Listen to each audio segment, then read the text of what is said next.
మొదటి యోహాను 1:9. మన పాపములను మనం ఒప్పుకొనిన ఎడల ఆయన నమ్మదగిన వాడును నీతిమంతుడును గనుక ఆయన మన పాపములను క్షమించి సమస్త దుర్నీతి నుండి మనలను పవిత్రులనుగా చేయ. If we confess our sins, he is faithful and just to forgive our sins and to cleanse us from all unrighteousness.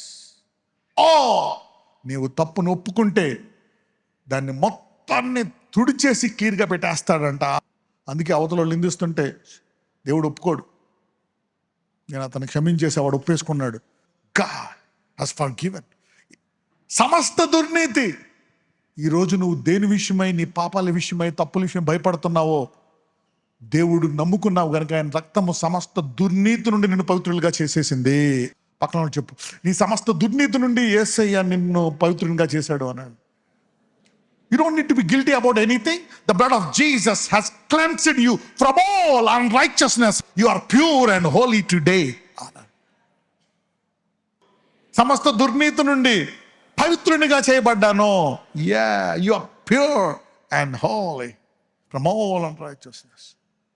అనారోగ్యం, బాధ, వ్యాధి, ఏం చేయాలా? 30వ కీర్తన 2వ వచనం.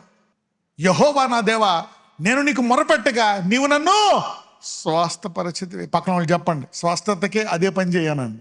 భూమి దాని సంపూర్ణత, అందులో ఉండే మంచివన్నీ ఎవరయ్యి? ఈ రోజు నుంచి ఎవరెవరైతే మొరపెడుతున్నారో స్వస్థత నీకు శీఘ్రంగా కలుగును గాక. 41:4. యెహోవా, నీ దృష్టి ఎదుట నేను పాపం చేసి ఉన్నాను, నన్ను కరుణింపుము, నా ప్రాణమును స్వస్థపరచుము అని మనవి చేసి ఉన్నాను. Be merciful unto me, Lord. Heal my soul, for I have sinned against thee. అయ్యా కనికరించి నా మీద, నన్ను స్వస్థపరచు. 30వ కీర్తన 10-11. యెహోవా ఆలకింపుము, నన్ను కరుణింపుము, యెహోవా నాకు సహాయుడివై ఉండుము. నా ప్రాణము మౌనముగా ఉండక నిన్ను కీర్తించినట్లు నా అంగలార్పును నీవు నాట్యముగా మార్చి ఉన్నావు. ఎప్పుడైతే నువ్వు మొరపెట్టావో, ఆయన కరికినం మీద ఒక demand పెట్టావో, whenever you pray and put a demand on his mercy, your mourning will be turned into dancing. ఎవరైతే చచ్చిపోతే బాగుంది, ఈ లోకం, ఈ దరిద్రం, ఈ అప్పులు, ఈ బాధ, ఈ రోగాలు, పిల్లలు, ఈ బంధువులు, ఈ ఉద్యోగం ఇసుకుపోతుంది, చావు వస్తే బాగుండు, అదేదో నాకు జరిగితే బాగుండు, ఇసుకుపోతున్నావా, వేదన పడుతున్నావా, ఏడుస్తున్నావా? ఈరోజు దేవుడు దాన్ని స్వస్థపరిచి నిన్ను ఆశీర్వదించి దాన్ని నాట్యముగా మార్చునుగాక. అయితే ఏం చేయాలంట? అంగలార్పు, ప్రే, ప్రార్థన అనండి. ప్రే, దానికి కూడా నువ్వు అడగాల్సిందే. You pray. ఈ వాక్యాన్ని తీసుకోండి. అరే నేను ఈ తప్పులు చేసేసాను కదా, స్వస్థపరుస్తాడా? నీ పాపములన్నీ ఒప్పుకుంటే దాన్ని క్షమించేసి ఆ రోగానికి వచ్చేటువంటి పరిణామం కూడా తీసివేస్తాడు ఆయన. He will heal you. 73వ కీర్తన 26వ వచనం. నా శరీరము నా హృదయము క్షీణించి పోయినను దేవుడు నిత్యము నా హృదయమునకు ఆశ్రయదుర్గమును స్వాస్థ్యమునై ఉన్నాడు. నువ్వు కోల్పోయినవి దేవుడు మళ్ళా నీ బలాన్ని నీకు తిరిగి ఇచ్చేయగల దేవుడు. He can give your strength back. 2 Timothy 1:7వ వచనం. 2 తిమోతి 1:7. దేవుడు మనకు శక్తియు ప్రేమయు ఇంద్రియ నిగ్రహము గల ఆత్మనే ఇచ్చను కానీ పిరికితనము గల ఆత్మను ఇయ్యలేదు. ఎప్పుడైతే నీకు భయం కలుగుతుందో నువ్వు ప్రార్థించావనుకో, ఆ ప్రార్థన దేవుడు శక్తినిచ్చి తన ప్రేమను నీకు చూపించి దాని నుంచి విడిపించబోతున్నాడు. Because he doesn't like fear. Whenever you fear, pray. Every time you fear, that's telling you to pray. పక్కన చెప్పండి, ప్రతిసారి నీకు భయం కలుగుతున్నప్పుడు ప్రార్థించమనము నేర్చుకో అని చెప్పండి. Fear is a sign telling you it's time to pray. ఎందుకంటే నువ్వు భయముతో జీవించాలనేటువంటిది దేవుని చిత్తము కాదు. భయపడతాం మనందరము, మనుషులం కాబట్టి. When you pray, God will turn that into strength and boldness. ఆయన ఎప్పుడు కూడా శక్తితో, ప్రేమతో జీవించాలని కోరుకుంటున్నాడు. చూడండి, God he's given us the spirit, but power, love and sound mind. ఇప్పుడు చక్కటి మనసుతో, మైండ్, ధైర్యం గల మైండ్, ప్రేమతో, శక్తితో జీవించాలంట. ఇది దేవుని చిత్తం. ఈ రోజు నుంచి మీరందరూ ఇంద్రియ నిగ్రహము గల ఆత్మతోటి, ప్రేమతోటి, శక్తితోటి జీవించుదురుగాక. May your weakness, fear and sickness be turned into power, love, and a sound mind. That's what God will do when you come to him. 138 కీర్తన 3వ వచనం, 138:3.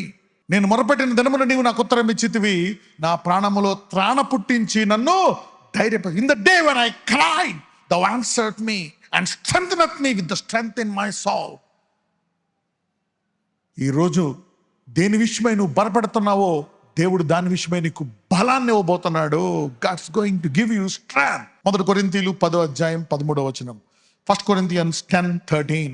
సాధారణముగా మనుషులకు కలిగి శోధన తప్ప మరి ఏది మీకు సంభవింపలేదు. నాకే వచ్చింది, నేనే ఎందుకు పుట్టాలి ఇలాగా, నాకే ఎందుకు రావాలా, నేను కూడా వాళ్ళకి పుట్టుంటే బాగుండు కదా, వీళ్ళకి జరిగితే బాగుండు కదా, ఇలాగైతే బాగుండు కదా, నాకెందుకు, నేనే ఇలా ఉందా, నేనే శాపగ్రస్తున్నా. పక్కన వాళ్ళు చెప్పండి, సాధారణంగా మనుషులకు కలిగే శ్రమ అని చెప్పండి. అది that is common, that is not uncommon. సైతానుడు చెప్తాడు, ఇదేదో నీకు స్పెషల్గా జరిగింది, స్పెషల్ కర్స్, స్పెషల్ ప్రేయర్ చేయాలా.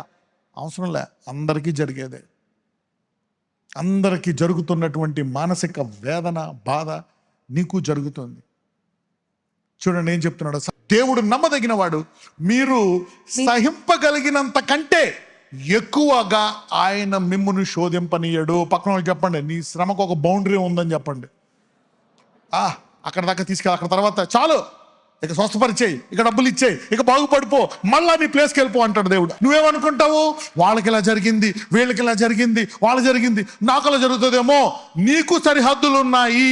నేను చేసిన తప్పు కూడా వాళ్ళు చేసిన తప్పే, కానీ నువ్వు దేవుని కుమారుడవు, ప్రార్థించావు. మరి అతనికి ఎందుకు జరగలేదు? అతను దాని విషయమై పశ్చాత్తాపడలేదు, నువ్వు పశ్చాత్తాపడుతున్నావు. రిపెంటెన్స్. బిలాము మొదటిసారి దేవుడు వద్దు అన్నాడు, విన్నాడా? వినలే. మళ్ళీ బాలాకు దగ్గరికి వెళ్ళాడు. మళ్ళీ రిప్లై ఎందుకు ఇవ్వాలి బాలా దగ్గరికి వెళ్ళి, బాలాకు నేను ఎందుకు అలా చేసావు నువ్వు అని అడిగినప్పుడు, నేను ఆ దేవుడు తప్ప వేరేది మాట్లాడలేను బాలాక్ అని చెప్పి మళ్ళీ బాలాక్ ఏమంటాడు, లేదు ఈసారి ఇంకెక్కిస్తా. అవునా, సర్లే ఆలోచిస్తా. మళ్ళీ సెకండ్ టైం మళ్ళీ చెప్పిద్దాం అనుకుంటే ఏం చేస్తాడు, ఆశీర్వదిస్తాడు. మళ్ళీ అక్కడికి వెళ్తాడు, మళ్ళీ బాలాకు వస్తాడు. ఫస్ట్ టైం చేసినప్పుడు నోరు మూసుకొని వద్దయ్యా అని చెప్పి నీ మార్గాన్ని వెళ్ళొచ్చు కదా, కట్ చేయొచ్చు కదా. పశ్చాత్తాపడ్డా? పడలే. అందుకే ప్రవక్తకు అలా జరిగింది. కానీ నువ్వు అలా కాదు, నీలో పరిశుద్ధాత్మ ఉన్నాడు, నువ్వు పశ్చాత్తాపడుతున్నావు, అంతకంటే గొప్ప ప్రవక్తగా నువ్వు ముగిస్తావు. If you repent, you can go to a high level and finish. You don't need to end up like that person. Saul లాగా అలాగా కోల్పోవాల్సిన అవసరం లేదు. The Holy Spirit will give you true repentance. వాళ్ళు పశ్చాత్తాపడలేదు. సో ఎవరికో ఏదో జరిగిందని నీకు జరగాల్సిన అవసరం లేదు. స్టీఫెన్ ఏమన్నాడు, ప్రభువా వాడిని క్షమించు, నా దేహాన్ని నీకు అప్పగిస్తున్నాను. యేసయ్య తన పని అయిపోయింది కాబట్టి దేహాన్ని అప్పగిస్తున్నాడు. పౌలు అలా అనలే, ప్రభువా నేను చదవకూడదు, ఇంకా చాలా చేయాలి, నేను బతుకుండాలి అన్నాడు. మళ్ళీ రాళ్ళతో కూడా చంపేసిన పౌలు లేచిపోయాడు. So you are not finish until you finish in your spirit. నీ ఆత్మలో ముగించినప్పుడే నువ్వు ముగిస్తావు. నీ ఆత్మ, పౌలు ఏమన్నాడు, మంచి పోరాటం పోరాడి తిని నా విశ్వాసాన్ని ఇప్పుడు వెళ్తా, అప్పుడు దాకా నేను ఎవరో టచ్ చేయడానికి వీల్లేదు. You can go by your self. You will not go with others force. వేరే వాళ్ళు చంపేద్దాం అనుకున్నా, వేరే వాళ్ళు ఇబ్బంది పడదామని, వేరే వాళ్ళు ముగించే చిత్తానికి దేవుడు నీకు ఇవ్వడు. నీ చిత్తానికి నీకు అప్పగిస్తాడు. హృదయవాంఛలు నెరవేర్చి యెహోవా. ఎదుక్కో ఏ భక్తుడి జీవితం కావాలో, లేదా ఆయన చూసి అంతకంటే గొప్పగా నువ్వు సృష్టించుకో, దేవుడు దాన్ని ఉత్తమమైంది నీకు ఇచ్చేస్తాడు.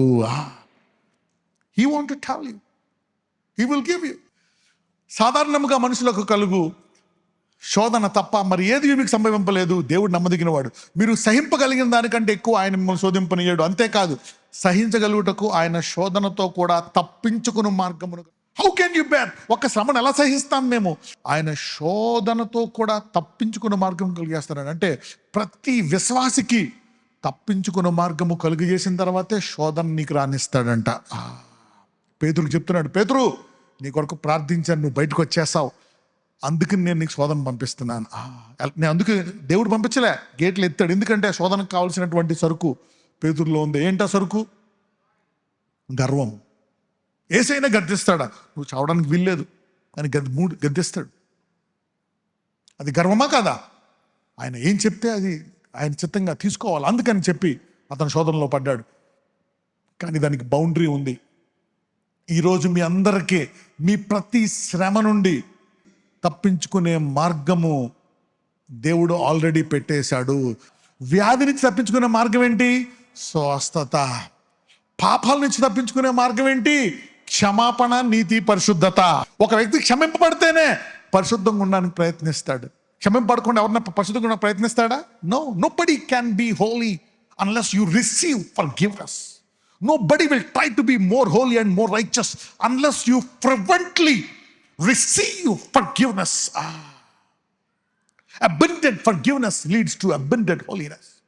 ఎందుకంటే ప్రియుడ 3 John 1:2 Beloved, I wish above all things that thou may prosper and be in health even as. అంటే నీ ఆత్మ వర్ధిల్లే కొలితే అన్ని విషయాల్లో వర్ధిల్తావు, కానీ మొట్టమొదటిగా రెండు విషయాల్లో వర్ధిల్లాలంటే ఏంటది? ఐశ్వర్యంలోనే ఆరోగ్యంలోనే ఎదగాలంట. దాని విషయమై అతను ఏం చేస్తున్నాడు? ప్రార్థన. నిన్నేం చేయమంటున్నాడు? ప్రార్థన. మిగిలిన వాటికి కూడా చెయ్యి, అన్నిటికి చెయ్యాల.